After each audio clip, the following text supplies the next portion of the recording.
Question है, गांधी जी ने व्यक्तिगत सत्याग्रह की शुरुआत कहाँ से किया था। गांधी जी के व्यक्तिगत सत्याग्रह के बारे में सवाल पूछा गया है। तो व्यक्तिगत सत्याग्रह के बारे में अगर बात करें तो व्यक्तिगत सत्याग्रह क्यों शुरू किया गया, तो ध्यान रखिएगा, द्वितीय विश्व युद्ध में भारत को शामिल करने के विरोध में। द्वितीय विश्व युद्ध जब 1939 में शुरू हुआ, तो 1939 के बाद 1940 ईस्वी में भारत को द्वितीय विश्व युद्ध में बिना बताए भारत के लोगों से अंग्रेज़ों ने द्वितीय विश्व युद्ध में भारत के लोगों को शामिल कर दिया। उनसे इसी के विरोध में गांधी जी ने 22 अक्टूबर 1940 ईस्वी को व्यक्तिगत सत्याग्रह की शुरुआत किया। याद रखिएगा, गांधी जी ने व्यक्तिगत सत्याग्रह की शुरुआत कब किया, तो 22 अक्टूबर 1940 को किया।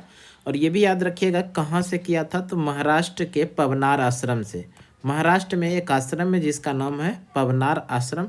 इसी पवनार आश्रम से गांधी जी ने व्यक्तिगत सत्याग्रह की शुरुआत किया। और व्यक्तिगत सत्याग्रह की जब शुरुआत किया गांधी जी ने, तो इसके पहले सत्याग्रही के रूप में इसमें शामिल होते हैं विनोबा भावे। कई बार एग्जाम में पूछा जा चुका है।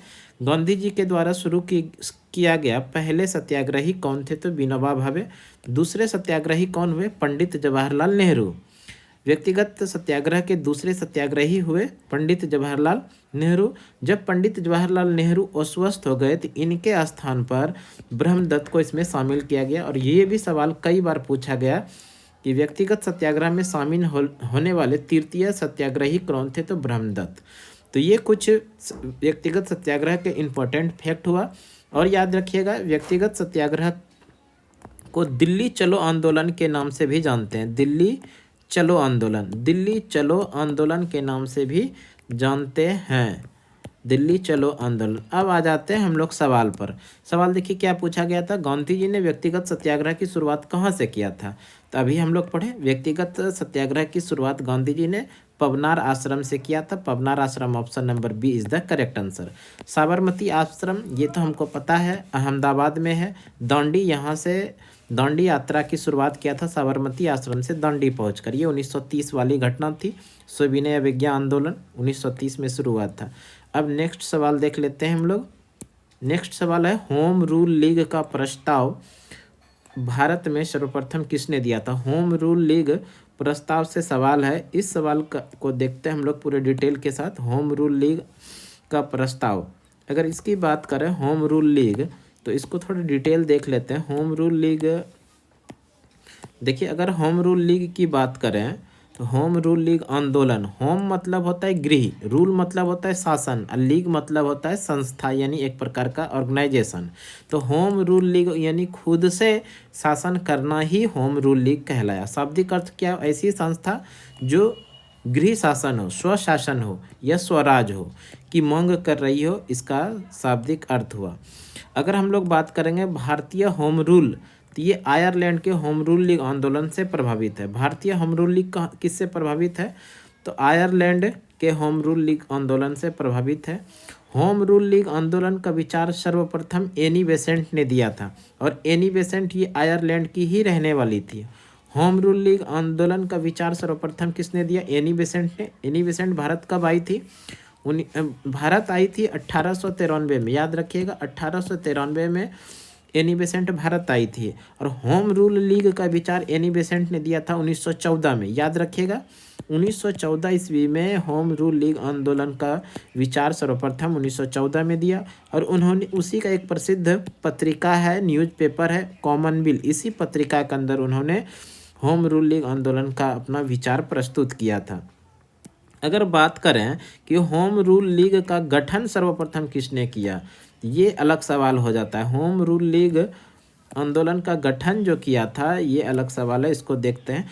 होम रूल लीग आंदोलन सर्वप्रथम गठन किसने किया, तो बाल गंगाधर तिलक ने किया था। याद रखिएगा विचार सर्वप्रथम दिया था एनी बेसेंट ने, लेकिन होम रूल लीग आंदोलन का गठन किया था बाल गंगाधर तिलक ने। कहाँ पर, तो पूना में किया था।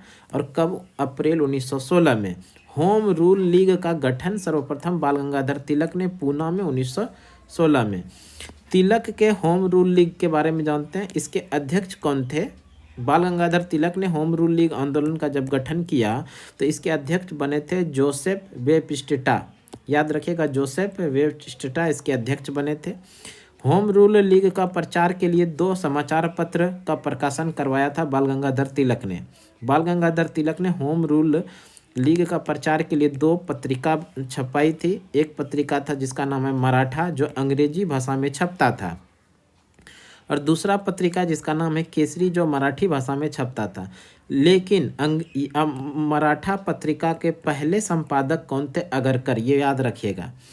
पत्रिका मराठा जो बाल गंगाधर तिलक के द्वारा निकाला गया था होम रूल लीग आंदोलन के दरमियान अंग्रेजी भाषा में, यही मराठा पत्रिका के पहले प्रकाशक संपादक थे अगरकर, जबकि केसरी पत्रिका के पहले संपादक थे केलकर। तो दोनों अलग अलग सवाल है। आगे बात करें, तिलक ने लोगों को स्वराज, स्वशासन, गृह शासन का अर्थ स्पष्ट किया था। इसकी अगर बात करें स्वराज के बारे में, तो 1906 को भारतीय राष्ट्रीय कांग्रेस का जो अधिवेशन हुआ था, जिसकी अध्यक्षता दादा भाई नेरोजी ने किया था, इसी अधिवेशन में सर्वप्रथम स्वराज यानी स्वशासन, गृह शासन की बात का चर्चा किया गया था। कब? भारतीय राष्ट्रीय कांग्रेस के 1906 के कांग्रेस के कलकत्ता अधिवेशन, जिस अधिवेशन की अध्यक्षता किया था दादा भाई नेरोजी ने। अब आ जाते हैं हम लोग सवाल पर। सवाल में हमसे क्या पूछा गया था? सवाल में पूछा गया था होम रूल लीग यही पूछा गया था। Home rule league home rule league पूछा गया था। देख लेते हैं home rule league, Gandhi ji home rule league के बारे में, होम रूल लीग, अच्छा हाँ, होम रूल लीग के बारे में सवाल पूछा गया था। इसको देखते हैं। होम रूल लीग इसी पेज में है भाई, इसको छोटा करना पड़ेगा थोड़ा, आप लोग होल्ड करेंगे। होम रूल लीग के बारे में सवाल था कि होम रूल लीग बाल गंगाधर तिलक विचार सर्वप्रथम किसने दिया था? तो हम लोग पढ़े एनी बेसेंट ने सर्वप्रथम विचार दिया था। एनी बेसेंट ने सर्वप्रथम भारत में होम रूल लीग आंदोलन का विचार दिया था। अब हम लोग अगला सवाल देख लेते हैं। अगला सवाल है Hindustan Republican association. Hindustan Republican association की स्थापना किसने किया था?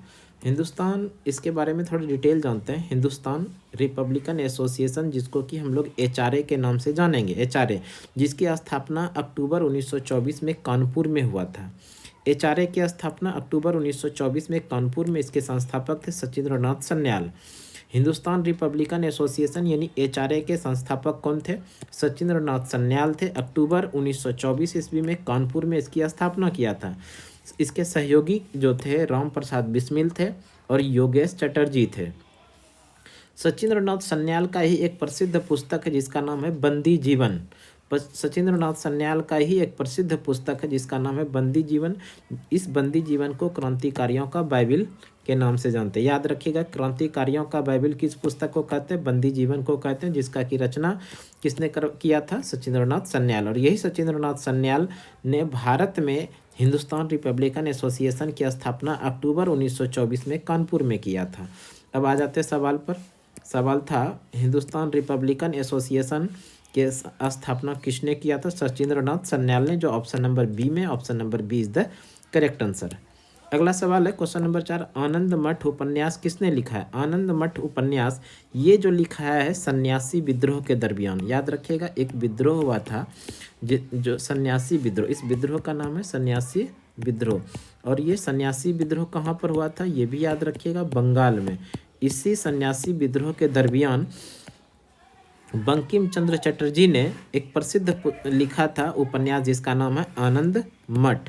और इसी आनंद मठ में इन्होंने वंदे मातरम का भी जिक्र किया है। तो इस तरह से याद रखेंगे, आनंद मठ उपन्यास किसके द्वारा लिखा गया? बंकिम चंद्र चटर्जी के द्वारा लिखा गया है।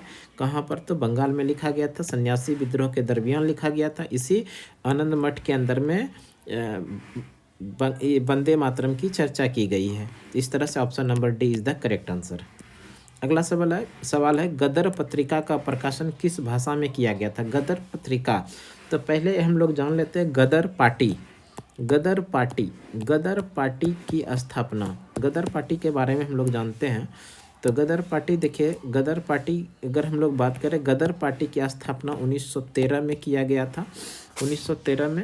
और गदर पार्टी की स्थापना किया गया था 13 में, और इसकी स्थापना जो किया था सैन फ्रांसिस्को, जो अमेरिका के अंदर है, ये भी ध्यान रखिएगा, सैन फ्रांसिस्को, फ्रांसिस्को जो कहाँ पर है, अमेरिका के अंदर है। और किसने किया था, लाला हरदयाल ने, लाला हरदयाल, लाला हरदयाल ने गदर पार्टी की स्थापना 1913 में किया था।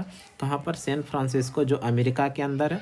और इसी समय एक पत्रिका भी निकाला था, और इस पत्रिका का नाम था गदर पत्रिका, जो कि उर्दू भाषा में निकाला गया था। किस भाषा में, उर्दू भाषा में। बेहद इंपॉर्टेंट सवाल है, ये कई बार एग्जाम में पूछा जा भी चुका है। तो इस तरह से हम लोगों ने आज 5 वैसे प्रश्नों को पढ़े जो किसी न किसी प्रकार की कॉम्पिटिटिव एग्ज़ाम्स में निश्चित रूप से पूछा जाता है। इस तरह के सवाल हम आप लोगों के लिए कंटिन्यू रेगुलर रूप से अपने यूट्यूब